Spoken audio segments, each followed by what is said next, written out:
lovely friend, Cari Conari. She is a farmer, herbalist, entrepreneur, artist, and natural builder. She runs the SLV Apothecary in Alamosa. She farms at her home and helps coordinate the Rio Grande Farmers Park Co-op that happens at the farm park down there. That's hard to say. Yeah, that is hard to say. Our actual name is even harder to say, the Rio Grande Organic Growers Co-op. Yeah. So she does a lot of things, and I'm very excited for you guys to hear this talk about herbs that you can grow here and what their medicinal uses are. So here you go, Cari. Sweet.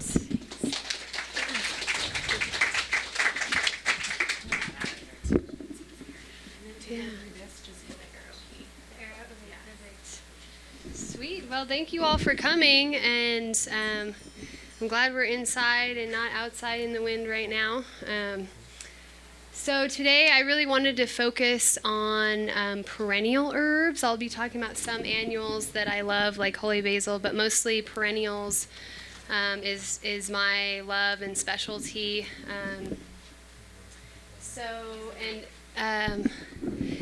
Herbs in the San Luis Valley. So I've been growing perennial herbs. So perennial, if you're not familiar, is herbs that return every year.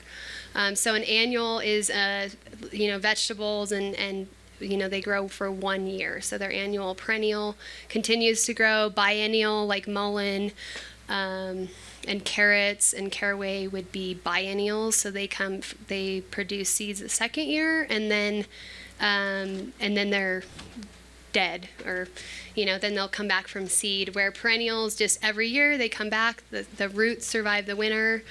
So that's kind of going to be the focus on my talk. And all these herbs, I have 14 perennials that I picked for you all, and the reason why I picked these is because they do really well here, and I know from experience. So I had a lot of plants that did not do well for me, and those I don't include, and I don't grow as much, and I'm always experimenting, but so we'll get started.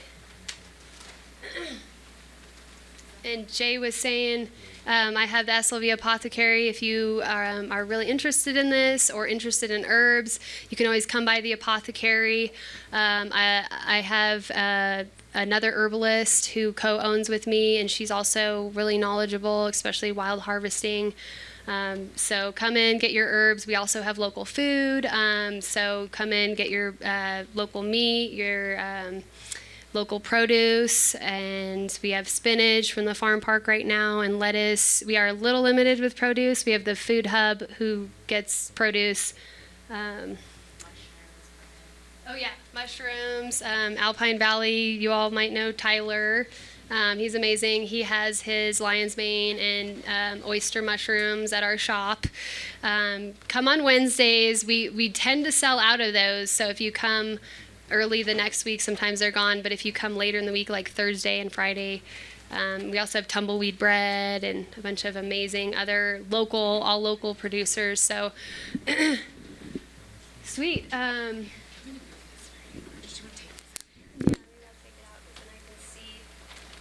glad they have this PowerPoint, because I really like being able to show you all the plants so you can see them, so you kind of know what I'm talking about. So these two plants I have here, we have Nanking cherries. A lot of people, it's really hard to grow fruit in the valley. So this is a really awesome perennial. It's conveniently right by my no-till farm at the farm park, and nobody harvests them because it's tedious to harvest.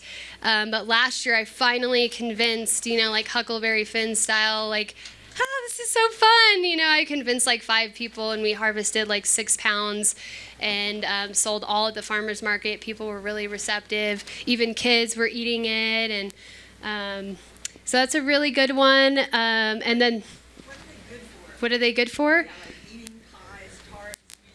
Pies, tarts. Angelica made. Are these things tart? Yeah, they're very tart. Okay. So I really like them. Some people, they're sour for some people's tastes. But they're definitely, like, if you add sugar, friendly for the children, you know. But you could definitely be creative. You do have to get the seeds out. So it's a little tedious, you know, like if you're doing something, you do have to de-seed it. So you could do something that you could strain it, maybe, would be the best way. Yeah, that would be a good one. I just like to eat them and spit the seeds out. That's the way I like to do it. And on the right, it almost looks similar. It's a goji berry tree, and there's actually one in the greenhouse here. And I got my original Phoenix Tears. Phoenix Tears is a great variety. There's different varieties. It's also known as wolfberry because it has these fang spikes coming out at you. Later on in the year, you can see kind of the thorns right here. It's very productive after the third year. The first 2 years, mostly you can use their leaves. So the leaves are really great as tea. You can also use them in soups and stews. I sell them fresh through the food hub seasonally, and then dried I sell year round. And the berries are tedious to pick, but you know you can dry them. They're a little bit better dried. They have a kind of a very nightshade taste to them when they're fresh. So kids oftentimes are like all excited and then they're kind of disappointed. These are like bushes, not trees. These are bushes. They're bush tree. I would say tree bush-y.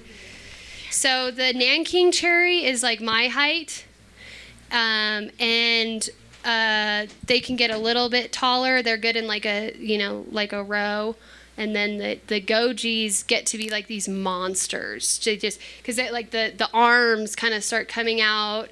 And so what I do is in the spring when the leaves are young, I harvest. I'm just constantly harvesting it. Because if you don't, you'll literally have a monster. Like, don't plant it in the middle of your garden. Plant it where you want like a fence, or you want to keep away deer or people. But they're wonderful. If you go into the greenhouse here, you'll see one in the middle. So here's my perennial no-till. This was actually when I was still in the tilling area. So I came to the farm park about 7 years ago. It's like 6 or 7 years ago, and I was in the till section. So I was growing with all the annual regular farmers, and every year all my herbs would get tilled up. So I finally realized that I'm not an annual farmer, and now I have my plot that's stationary. I do mulching and no-till, and my plants are loving it. And you can see this next year is going to be amazing. So like here's the Nanking cherries. Here's the corner of my field. You'll see my bee balm Monarda is about 3 feet tall, just the second year. So the nice thing with perennials, here's some Augustaceae, is in June I have these huge plants.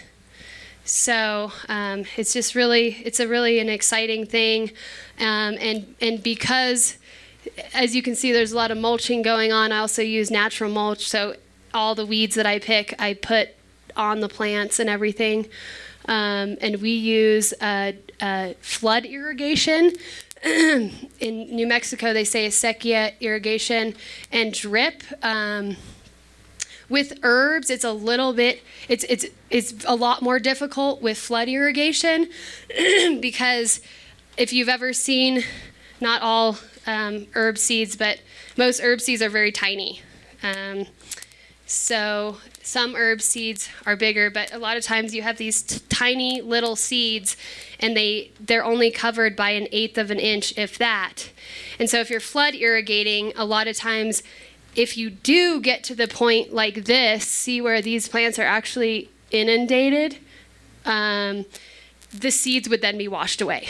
So a lot of years I would just fail, because the seeds would get inundated or they wouldn't get water at all. So having the drip irrigation is really nice. This year my plan is to use pumps and just water, because it's just the top that needs it. So just a little bit about irrigation. So this is my perennial garden, and I'm really about like the plants working together. And like I don't think like humans with like these rows and monocropping. This is how I think, you know. Like here I have my lemon verbena in the front, and then I have the second. So I kind of like when I garden, I think of like plant heights a lot. So like in front, I kind of do levels, like the short mints kind of go in the front, and then the kind of medium plants, and then your tall plants, and then your extra talls. So you have Monarda here, and then behind that you have sunchokes, which grow up to 8 feet, 9 feet tall. And the reason for that is because of sun exposure. So, for instance, if you have these big plants and then plants that aren't getting light, so you just want to keep your shorter plants. So are you saying the front is the south? The front, oh yeah, good point. Yes. So you want to make sure the south so that they're not casting a shadow on the other plants. So yeah, think about, okay, where's the light? And I want my large plants to be in the north. And then your short plants. And these love, you know, they collaborate with each other. And once I've kind of weeded around here, they maintain their own weeds, which is awesome. So now we're going to get into the specific 14 plants that I'm going to go over. This is lovage, an amazing plant. I'm so glad that Teresa was able to talk about this. Did any of you go to Teresa's talk earlier? She mentioned the osha, and she was saying how it is being over-harvested because it's a cash crop. When people see dollar signs, you know, it sells for $20 to $30 an ounce, so that's like $250 to $300 a pound. Okay, a normal herb goes between $20 and $50 up to $100 a pound. So you're talking cash crop. So this is an amazing plant because it's a Levisticum officinale. So this is the same family as your mountain osha, but it produces bigger roots, so you get a little bit more medicine. The leaves and seeds can be used in soups and stews, and you get almost the same medicinal properties, and you can grow it in your yard.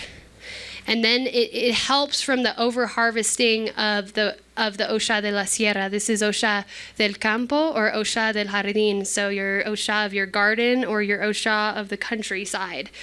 And it looks a lot like celery, as you can see, tastes like celery, but stronger. And then your osha de la sierra, which is Levisticum petori, is going to be like Teresa was saying, skinnier root, but potent. So like little dynamite medicine. But this, same thing. Did you have a question? Sorry, I was just wondering, you said leaves. What about the stalks? The stalks? Yeah, you can use the stalks. Okay. Just like celery. Yeah, you can totally use the stalks. Usually with this, like if I'm using it in a recipe, you'd use about 1/4. So let's say you'd use 1/4 of your celery because it's that strong. And a lot of times if you look on the back of your bouillon cubes or your soups, you'll see lovage in there. So that's an amazing one to grow. This one grows up to 8 feet tall as well. A lot of people have hordes of it in their garden. Bee-balm monarda. This one took a second for me to get going, but holy cow, does it love the valley. Second year, my plants were this tall. Incredible, beautiful plants. I mean, I had like 15 feet of that. I was thinking, nobody's going to buy this off the food hub. Nobody's going to buy it from the farmer's market. I was selling it because there are creative people, you know, one that do know about it. It's a little bit easier through the food hub because there's more chefs and things that buy from there. But I really love this plant medicinally. For one thing, it's good for anxiety. And how do we not have anxiety these days? And then it's also good for colds. It was used by almost every tribe. The Oneida tribe called it the sixth plant because according to their legend, it was the sixth plant that the Creator gave them. So kind of a cool little fact. To me, it kind of looks exotic. The bees and the hummingbirds just love it. Obviously, bee balm. And it is bomb. It tastes like Oregano, similar properties. Tastes like oregano because it has that thymol and that carvacol that you're going to get in the oregano, and that's what's going to be your antifungal, your antiviral, and everything. So I use it when I have hordes of it. I make hydrosol and make mouthwash. It's really great for mouthwash for gingivitis. I can't recommend that plant enough. Yarrow, this one is one that people grow in their yards often, so you'll probably see it, especially the yellow one, and the white one is the one you'll see by the river. It grows in Crestone, it grows, there's some in the greenhouse here, it grows everywhere. Like, I find this is one that I know I can find. And the white is supposedly the most medicinal, although I do use the yellow. I find the yellow to be more potent, especially for like if you want to use it in a bath. So it's highly anti-inflammatory, pain relieving. This is one that you want to use when needed and like more sparingly. Women can use it at the end of their cycles for heavy bleeding. I was talking to a woman about potentially helping with like an endometriosis because it's like heavy bleeding, but I need to look into that. As far as the wound healing, so what it's known for, Achillea millefolium is the name. Achillea philodendron is the yellow. Achillea is named after Achilles. We all know Achilles, the warrior hero, always in battle. He would drench his body in yarrow, and then he wouldn't bleed to death in war. So, and I think it was his heel was the only thing not dipped or whatever, and that's how he died. But so that's the behind the name. And the Greeks were very into herbalism. If you look into Greek herbalism, it's it goes back super ancient. So this is an amazing one to know about. Augustaceae. So this one I really like to talk about. If you guys want to pass this one around, these are the seed heads. A lot of people want to grow lavender in the valley. You can grow lavender like Walsenburg and like Denver, but here it's hard. I'm a pretty good herbalist, never had success. Killed every single lavender plant I've ever tried to grow outside. So this is what I tell people as an alternative. It looks similar. It does have some different medicinal properties, but it tastes really good. It has like an anise licorice taste. So it's called anise hyssop, even though it's not anise and it's not hyssop, which is confusing, which is why I call it Augustaceae. Augustaceae feniculum is the botanical name, and then lavender hyssop is another potential name for it. And this is the second year at the farm park, and as you see, they're about 3-4 feet high already, and they're just amazing. They're deer resistant. You can grow it right in your front yard on First Street in Alamosa, and I know from experience. So that's a really good one to know about. And it's also, when I put it in teas, I usually do like breathing teas. It helps cough up mucus, and we have a lot of, so like when you're getting over a cold, this would be a good one.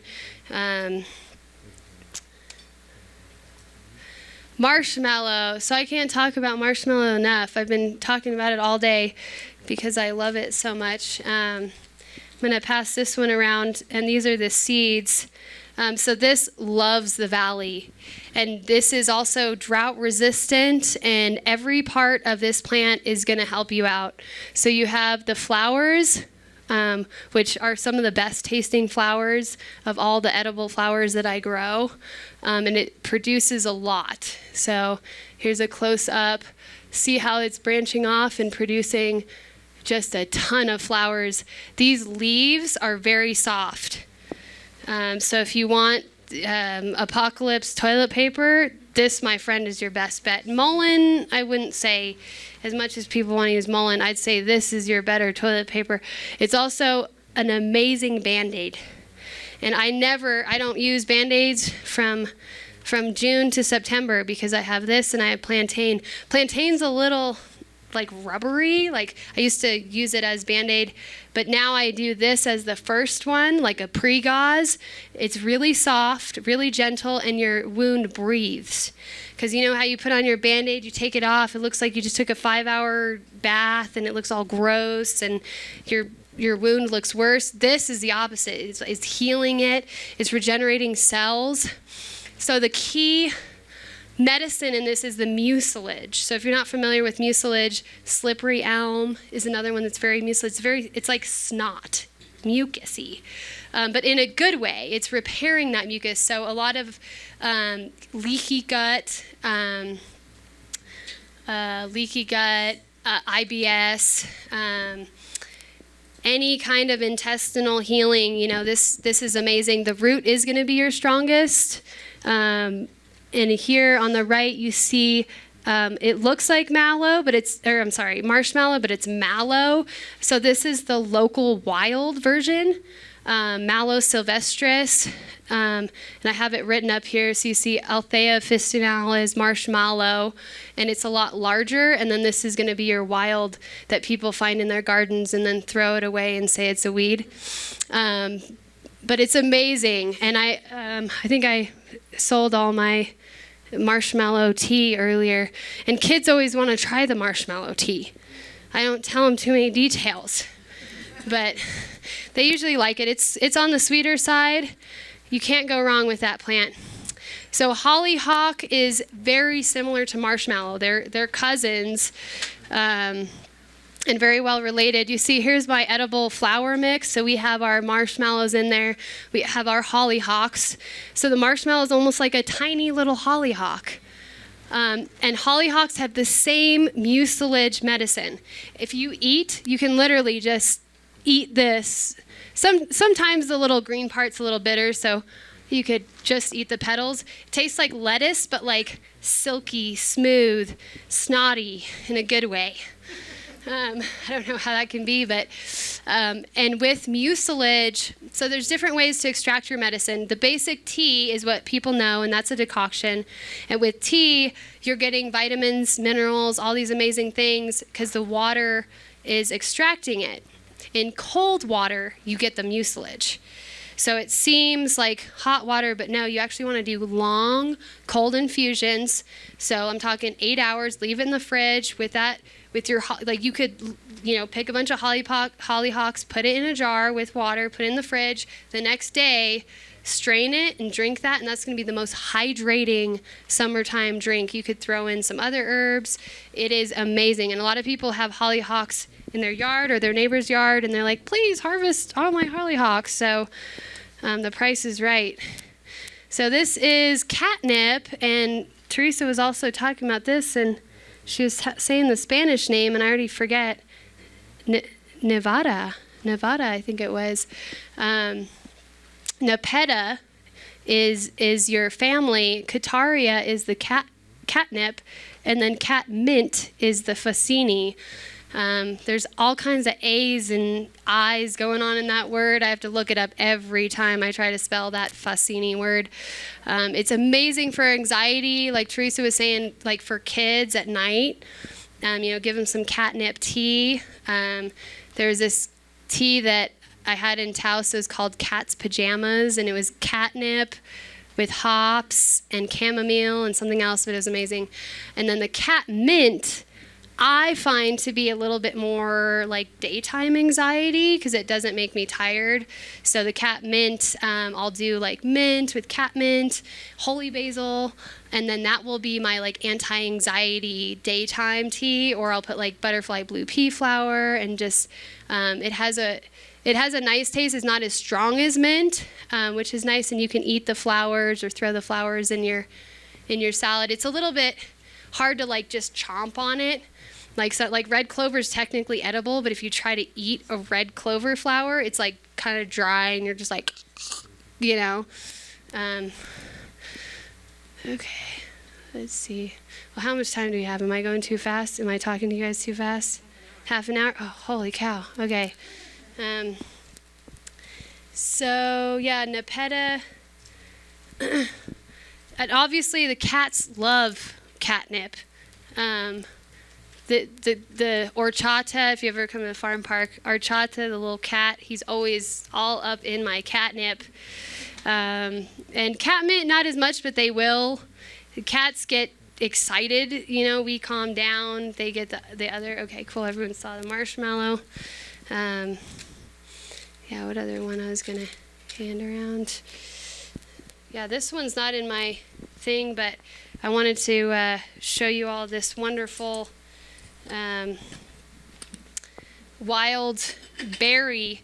That's another bush, and I call it the margarita berry, but it's also called the lemonade berry, and it's a sumac variety, RHUS. I forget the last botanical name, but if you look up lemonade sumac, it grows in Capuline and around here, and it's like tastes like margarita. It's really good, and that one it's almost like sticky, and once you've seen it, and you'll know it because it has such a unique texture to it. Sweet. So now we have mugwort. Mugwort is in the Artemisia family. So there's a lot of Artemisias around here. We have, with the sagebrush. Teresa was talking about Artemisia hedonisa. I forget how to pronounce that. And that one grows a lot. This one is cultivated, so it wouldn't be wild, but you could cultivate it. It's great to do from a plant start if you can get one, and it just makes these wonderful large kind of silvery leaves. And as you can see from the name, mugwort. So they would use it a lot like hops and make beers and different drinks out of it. It has an anxiety relief effect, which is great for an evening drink. And I've recently been doing it in a crock pot, like on low, even like keep warm setting for like long periods of time. And oh my goodness, it just makes the most amazing drink. You almost like full body feel it right away. I like to add, it pairs really good with lavender and other sage. I'll do like a sage officinal with this and lavender, and it's like amazing. I put it in all my, like a lot of my nighttime drink teas. Dream World Garden is one that I have this one in, and a lot of people, somehow it got popular on TikTok. Who knows what makes herbs popular on TikTok, but I know because the next day, everybody wants moringa at my shop, or everybody wants mugwort. So this one kind of went viral on TikTok for teenagers wanting to smoke it. I don't know how that happened. I don't feel like it's like a like a hallucinogen or anything. It might calm you down. It's not gonna hurt you or anything. You can smoke it. It is a little harsh though, like to smoke, but maybe like mix it with other herbs. So it's really good for purification, clearing like all the artemisias. So a lot of times you'll see people like cleansing their house with sage or cedar or juniper. So this is the same kind of that cleansing energy. It's also really transformative. So if you're trying to like, clear bad energy, or you can burn it. Spiritually, it's going to kind of clear the past energies. And just a super long history of this plant being used. An Artemisia vulgaris found a lot, like the Celtic region uses it a lot. So like a lot of Celtic herbalism, it's used as the main purification instead of other stages. Gosh. Do you guys have any questions or comments on mugwort? Has anyone experienced anything? No, it's not. not okay. We're recording. We need Okay, karaoke time. There's a lot of history about mugwort being used in ceremonial uses for people who participate, where it can connect your dreams. And also, so if you smoke it with people, it connects you on a subconscious level, and also about helping to dream in color. Ooh, okay. I could definitely attest to the dreaming color. Switch mics. Oh, yeah. That one's shorter? Cool, yeah. Is this? That's... Oh, what well, happened? We just it's okay. Yeah, I think that's what Sorry. happened. It's okay. Yeah, like the other thing on TikTok and other, YouTube has a lot about plants is the lucid dreaming, like you were saying. And I notice that it does make me remember more and that I am more conscious in my dreams. I think with the color too, and because I was doing research and I was like, I wonder why, like scientifically, because I always try to. I try to research the magical side and spiritual side, and then I also research the scientific side, and sometimes, it makes each other make sense. It sends you, so it's calming your nerves, so you feel calm and your body feels calm, but your brain is still awake and stimulated. And when I was reading about it, it said that it sends blood to the brain. So that's why I think maybe it's helping with that lucid dreaming and that more consciousness, because your body is relaxed and calm and sleeping, but your mind is still going. So I think that's really good for healing, because in the dream world,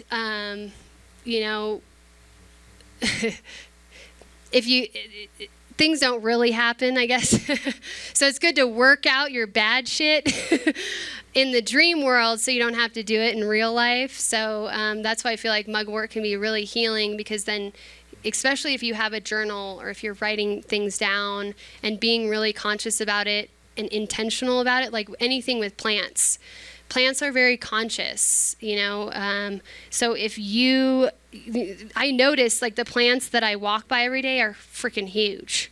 And the plants that I give energy, the plants that I abandoned, like, they really receive our energy. So just like with dreaming, like if you're putting your intentions into it, I think you can do a ton of healing with mugwort. And when you burn it, it has that sage, just that smell that's so cleansing, and you can just feel it, in your body. So healthy. Oh yeah, it's also good for women's reproductive. Yeah. Well, when you were talking about the blood flow, that's also connected and attributed to dopamines and oxytocin secretion in the brain, which is kind of stimulating pleasure hormones. Yeah. And unfortunately, we live in a world right now where most people have completely calcified pineal glands, or what they call the third eye. So they're not able to access their inner vision or their inner spiritual dimension through the third eye and through the pineal. So again, mugwort is something that can not necessarily decalcify, but can give you these various stimulations of certain brain endorphins and chemicals to stimulate. Like, if most of us had decalcified pineal glands, we would kind of be in much more of a multidimensional, almost consistently psychedelic state. So again, the mugwort with the increased blood helps to give, temporary stimulation of the oxytocins and the dopamines to the brain, and of course, which stimulate the third eye. Yeah, definitely. Yeah. Another question or comment? Yeah, we use mugwort for moxibustion in right. Chinese medicine, but the plant has to be processed between 3 and 11 years. But once you know how to use it and where, it cures 10,000 disease. If it's not curable by moxa, it is incurable. Mm-hmm. And but I used to People who bleed profusely, just burning a little bit, and the bleeding stops. Turning breech babies at the right place, 5 minutes, it's done. Through moxibustion, right? Oh, only moxibustion. Yeah, because I knew it was like a certain place on the foot or something. Yeah, and well, it helps you need breach to the know what baby. you're doing with it, Yeah, and right. where, and this and that. But if you really want to know about mugwort, moxibustion, there's a book called Moon Over Matsushima. Matsushima. Well, I could text it to you, and Yeah. Yeah, thank you for mentioning moxibustion. Yeah. Yeah, moxibustion is amazing. One thing that totally was part of my healing journey. It's aged mugwort, like she was saying, 3 to 11 years, and it's compacted into these like kind of cigar-like. You can also use it raw, and you like roll it like rice and put it on site, similar to acupuncture, but then it's smoke. So the smoke penetrates instead of the needle, and it's immensely helped me in my life. I learned about 10 years ago from the School of Traditional Chinese Medicine in Denver. They did it on me for parasites. I had a parasite infection from living in Mexico about, was it 2007 or something like that? So it's been a while. And that's kind of what got me on my journey, is Western medicine was not able to heal me.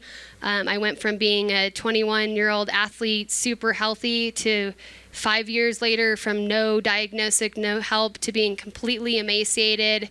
I was like 90 pounds, I had to quit my job. I was pretty much dying. So thanks to moxibustion and herbalism, I was able to slowly repair my body, and it's been a very slow process. But yeah, moxibustion, if you are interested, I do have some at my shop if you want to buy some, and I have some really user-friendly like stick-on ones if you're not ready, because with the roll-on one, you have to use like calipers or like, tweezers, and it's a little hard to do on yourself, but it's amazing. The power of it, and it's not like with acupuncture, you're kind of moving chi, like stagnant chi, which is really powerful, but this is actually giving you chi.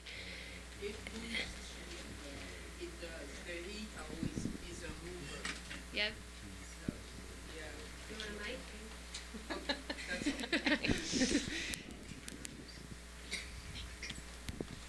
Have you had any research on this is very similar to Ayurvedic medicine, Yeah. which is plant-based, and it's a connection with your spirit-body harmony. So have you done like any research on that? The doshas. Yeah, I have.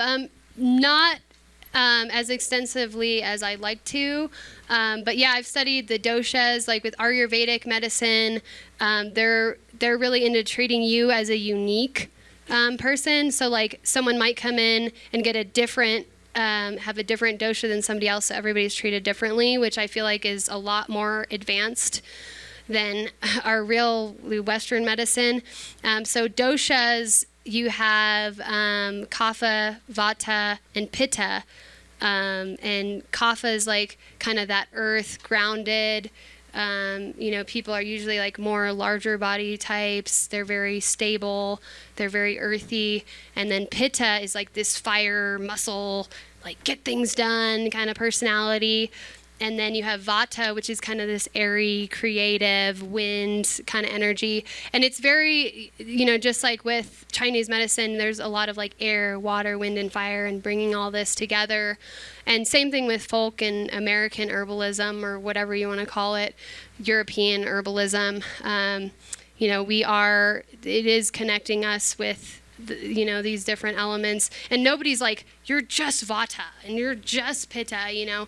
Most people are a combination of that. Like, I feel like I'm more I'm like vata pitta kind of, and I have a little kapha, but So it's really good to balance, because then you say, okay, if you're too vata, you need that earth energy. What herbs can we give you to give you that earth energy to ground you, because you're too, or you're too earthy. You need a little, and Ayurveda, I do use some Ayurvedic herbs. I use ashwagandha, which is kind of more popular, because it has, it's really good for energy, and it's an adaptogen. But in India, they have such ancient wisdom and just passed down so many generations and generations. So, it's so advanced. I feel like I would have to dedicate a lifetime. And I just only have this one lifetime, but I love Ayurvedic medicine. And okay, so next we have dandelion and burdock. So dandelion is one that everybody should know. We're almost to the season where we can have some little dandelion microgreens. I'm sure I could run out and find, maybe not around here though, but definitely on the farm and in people's yards, I'd be finding some dandelions. Here's my dandelion root. So the greens are really, really good for you in the spring, and they're in the spring they're going to taste better. They're not going to be as bitter. They're more tender, just like microgreens. Has anyone had microgreens? I know we got some microgreen fans. So dandelion in the spring, you really need some dandelion, because you need to cleanse from the winter. You need to reset your palate. So get you some dandelion greens. Make sure it's somewhere where it hasn't been sprayed. And if people are eradicating from their yard, help them out. Get the root. And the root, you want to chop it up and dry it. The main thing with drying herbs is you want to dry them never in direct light. So like for instance in here would probably be fine. You'd probably want to keep it away from any windows. You could dry it in corners. You can dry it in a closet. And you want to make sure it's dried for long enough before you jar it. That's one thing people do wrong. They'll chop up their dandelion, it's almost dry but not totally dry. They put it in the jar, they come back, it's molded. So that's the main thing. Make sure your plants are, I usually do different stages, so I'll get an old window screen. That's the best way I've found, because then I layer the different levels, and then once it's dry enough, I'll put it in a box in the dark. And then that will be the final dry, and I usually do the box in the dark for up to a month, even longer, but then I'm like sure that there's no moisture whatsoever. So dandelion is going to be one of your best liver cleanses, detoxification of both the liver and the blood.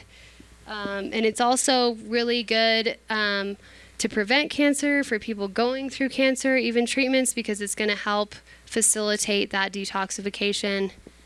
Yep, you got a mic? I do. So I have a question for you about roasted dandelion root. I mean, Yeah. it tastes better, but are you killing beneficial aspects of it, or what's your opinion of roasted versus that's dried? a good point. Yeah, roasted, because a lot of people want a coffee alternative, and we have a lot of mushroom coffees that are a good alternative. I don't think it would be too hard on it, because you do boil, like with roots, you do boil them. You don't want to boil them on high, you want to simmer. But I think you might get more without it, but you're still going to get a lot from the roasted. So I would say either way.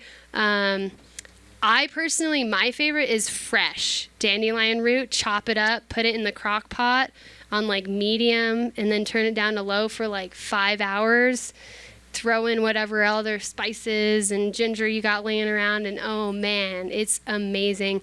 I also saw a recipe for dandelion ice cream. I've never tried that, but that would be cool. Yeah, you got to be creative. The greens, you can get really creative, throw it in salads. I also dry the greens and make tea year round. The flowers are really good for the heart. So cardio, and I don't know exactly what it does to the heart, but I know it's really good for the heart. And this is an amazing plant, burdock. So this is another one that you will find wild harvesting, and it grows pretty like by the Alamosa River. You can definitely find it. Okay. And this one I just discovered this year. This one's really good with the burdock or with the dandelion. Very similar with detoxification of the blood. And burdock is what's originally in real root beer. So the original root beer had burdock, sassafras, wintergreen, and it was really good for you. Root beer nowadays is not, except for the one we carry from Taos that's really good. So we have wild harvesting on the farm. I wild harvest alfalfa, especially in its purple flowering stage, really wonderful for tea. Red clover, everybody should be doing at least a little bit of red clover because just amazing vitamins and minerals. This is also another one that can help, prevent cancer. And plantain. So plantain is not the banana plantain, but Plantago major, the plant. There's some of this in the greenhouse, and there's some big plants out here of the plantain. Very seed productive. I really want to use plantain as an option for flood irrigation waterways because I'm trying to solve the problem of what's that called when you till it to hell? Rotor tilling. Everybody rotor tills their waterways, and there's not a lot of plants that can grow with that deep inundation besides this. And 1 year I was successful and had it all in my waterways, and it worked great. And then the second year, because it was so dry, I didn't get it. So I'm hoping this year to do it again because I really want to try to get other farmers to do it. Brook mint, also known as poleo, is our local mint, so that you'll find this by the rivers. It's absolutely gorgeous, great for stomach aches. One of those that's, Teresa will talk about is very traditional. It has menthol naturally, helps with fevers, headaches, liver qi stagnation. And so this is a cool project. Why I say helping nature thrive here is because this whole, I think you can see 20 feet. This whole row is me facilitating transplanting wild poleo because a lot of times it'll grow in the ditch, and when we're irrigating, we have to dig it up. And a lot of the farmers, either they don't know or they're just in a hurry, and it'll just get killed because they have to dig it out. And I transplant it every time. So I slowly transplanted all these plants, and now it's super happy. And I've never seen as much, because usually you'll just see it here and there in the wild, but I'm actually cultivating it. So that's another little experiment I got going on. So Grindelia, this is an amazing one. You'll see it by the roadsides. Curly cup. So you'll see these little curls and this kind of white sticky stuff. This is amazing for respiratory. So, all your lung health. It's great for asthma, dry coughs. I usually make a tincture.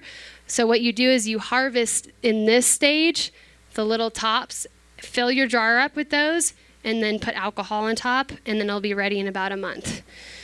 And it's an amazing tincture. The taste is interesting. I've come to like it, but some people might not like it at first. Sunchokes. So these are another amazing, it's like a potato and a sunflower had a baby. And you have, they're just super tall, they're beautiful, they look like sunflowers, and underneath the ground you have these amazing edible tubers. This is probably your best chance at the apocalypse because A, they can stay in the ground and freeze and then unfreeze and be edible. You have a question? How do you prevent the GI distress of a sunchoke? So it's going to make you fart. So, that's okay, though, But they're, powerful, awesome farts. They're not like, ew. It's like, because it is a probiotic, so it's like hyper probiotics. You can peel them. Like, let's say, like, it's my first date. Like, that's not what I want to do tonight. You can peel them, and you can cook them longer. But I'm telling you, it's good farts. And I discovered, I forgot how I discovered it, that the ancient mound builders in, I think it's Ohio, that has the snake. You guys know what I'm talking about? The mound builders. They grew sunchokes. And because I started growing them in mounds, because I have these mounds of weeds from when I got my property. It was, if you guys know, knapweed up to here, my whole property. That's all it was. Took 2 years just to get rid of that. So I made piles of this knapweed in these mounds, and I grow the sunchokes in them. And as you can see, holy monsters! Like just this, there's probably 100 pounds just right there. So they're very productive. I really try to instigate for them, and I do. If you want to grow them, I do sell them in October for growing. Chamomile. So I want to talk about chamomile real quick. I know we're coming to an end, but German and Roman, similar properties, but a little bit different. So your Roman is going to be your ground cover, and your German is going to be the one that's almost coming as tall as me here. And the German is an annual, believe it or not. That's 1 year. So, and then your Roman is going to be your perennial. And they are different species. So we have Matricaria recutita and Camillum noble. So I read these things but don't pronounce them. So calendula. So if you all aren't growing calendula, one of the easiest things to grow. Pass this around. Calendula is an annual, so we're done with our perennials, and it's so amazing. The more you pick, the more you get. People make soap, salves. The best way to make your salve, fill your jar with your flower heads, so mostly the flower heads. Fill it with olive oil or whatever oil you want. Wait about 2 weeks to a month, and then you strain it out, and then you have this amazing cell regenerative face cream or wound healing cream. You can eat the petals. If you eat the leaves or the green part, it kind of chokes your throat out a little bit, like chard. Like if you eat raw chard, sometimes like, so it kind of does that. So just eat the petals. If you do want to eat the whole plant, do it as like a tea. And it's great for ulcers, similar to marshmallow. I combine it with marshmallow a lot. Spilanthes. So this is your electric daisy. I don't know if anyone has tried this, but it's also known as toothache plant. It's an annual. You can bring it in. I do have some seeds. You'd have to come to my shop because I didn't bring them today. But they grow slowly, but this is a really nice one to have. Just boost the immune system.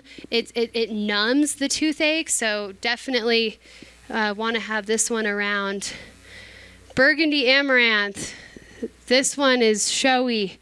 High Ground Seeds had some seeds of the amaranth if you want to grow it, and it's amazing. The leaves you can make tea with. And the grain, you can make popcorn and all kinds of things. And people are always like, what are you growing? People just love how beautiful it is. So I think that might be my last, yeah. So the last two, because I couldn't resist, I'm going to pass this around. Holy basil. This is what I tell people, that's what heaven smells like. It's just a smell. It's a sniffer. So holy basil is one of the easiest basils to grow in the valley because it's more like a bush, more wind and drought resistant. And it's really good for stress and anxiety, and it's an adaptogen, so it's really going to work with your body, really good for people with diabetes. And then we also have dill, which grows great in the valley. And dill is also, really good for the stomach, digestion. You can put it in all kinds of sauces and tzatziki. So cool. And as I was saying, I kind of, as I get to know the herbs, I throw them together, try to magnify the power of the medicine. Like in Ayurveda, you'll look at their teas and there's like 25 different herbs. So I try to enhance the power of the medicine. And hydrosols is another cool thing. Hydrosols is where you steam the plant. You can do it without a distiller, but usually, use a distiller, and you are collecting the steam, and then you get the water medicine, and that is the same process of making essential oils. But usually, so like if I do 3 gallons of a plant, I might get the tiniest bottle of essential oil, where I would get like 2 or 3 jars of hydrosol. So it's definitely more sustainable on the environment. It's definitely easier for your body to digest. A lot of times people are putting essential oils like straight on their skin. It's like, hydrosol, you can spray hydrosol on your face. You can spray it right on wounds. This is calendula, so that you have a gentle spray right on your wounds, right in your hair. You can also make oils, like I was saying. Salves is where you add the beeswax, and then it has kind of that thicker, kind of waxy texture. I have some C's for sale. I brought a couple here, but you'll see me over there. I have the marshmallow, the calendula, holy basil. I have a little bit of the agasache and dill. I collect holy basil seeds like crazy. I have so many of them. Here's borage, the wonderful happy starflower. Yeah, this is when I was doing the annuals. So I have, as you see, everything's like really small until I moved to the no-till, and then it was like, poof. So yeah, come by and visit. We have over 150 herbs, not only my plants, but also plants that Danielle's wild harvested and plants we've purchased. So come by the apothecary, and when you buy from our store, you're also supporting our economy. Like sometimes it immediately returns. I buy something and then someone immediately buys something from me. Here we're all part of this community. Come by and support us. I think. Does anyone have any questions? Is everything in the store local then, or? For the most part, so we do purchase some herbs offline. Like for instance, when we run out, like calendula, we did have to buy some because we sold it all. So we do purchase some things like mountain rose herbs or like whatever. I usually we buy from all different farms. Almost everything's organic or wild harvested. And almost all the food is either through the food hub or local farmers. So, yeah. And you have other makers' gifts and all sorts of stuff in there. Yep. From locals. Yep, like art and candles and other things like that. And we are expanding. We also have a kitchen. And we're going to have guest chefs. So if you have any guests, if anyone's a chef, we offer where you can use our kitchen and cook for the community. We do offer lunch where we use all the products. Like, for instance, if that week we have beets, we'll make beets. Like I made last week I made chili with the local chili and then the lentils that I bought from the food hub and local beans and local beef from SLV Farm. So it's all, you get to kind of try out stuff that you might buy in our shop. So it's always rotating. So we're not very consistent, but we're good. And I think there was one more question back here too. So I have a question about the sunchokes. Yeah. So you said to plant them, you sell them in October. Yes. So can you plant them in the spring, or are they a fall plant that you leave in the ground over winter? That's the nice thing is either way. So I do have a few. One guy wants to buy them all from me, but I could probably spare if somebody just wanted to experiment. But you could plant them in the spring, or you could plant them in October. The main thing in the winter is you have to plant them before the ground freezes over too hard, because I literally farmed until the end of November this year. Like, until the ground was like freaking ice chipped, I was harvesting sunchokes. So to propagate them yourself, so let's say we buy some sunchokes, then next year do I just break up the bulb and then put it back in the soil to propagate, or how do they? Yeah, you propagate continue like a on? potato. So the tuber in the ground, you can grow from seed. I haven't done that way because the tuber is so easy and I get so many. So you literally put the tuber about 3 inches deep with 3 inches of mulch, so 6 inches total. And in the spring, you could probably plant right now. You could plant right now up for the next like 2 months. You could still plant, and then they'll start coming up, and they look like a sunflower, like when they're growing. Like, people think they're a sunflower, and they do have a little sunflower. And I haven't gotten seeds. And like, I don't know if, because like a lot of times, some people say to cut down the flowers and then wait 2 weeks and then you harvest. And which makes sense, because then it's not putting the energy into the flowers. So a lot of times I don't get seeds because I'm doing that.